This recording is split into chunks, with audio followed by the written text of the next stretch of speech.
మనిద్దరి మధ్యలో ఏ జన్మలో ఏ తీరని రుణం ఉందో, మరెందుకు ఇంతలో ఈ బంధనం ఇన్నింతలు పెరిగిందో, అమాయకమైన నీ చిన్నారి నవ్వును ఏ తల్లి కందో, ఇటే నీ దారి ఉందని నిన్ను ఏ సుడి గాలి పంపిందో.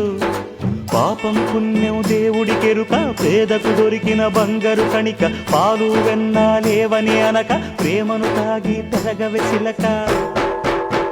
వలేసే పాడు లోకం కంటపడక ఉండునాయనక, ఇలా నా గుండెలోనే గువ్వల కొలు ఉండిపోయింక.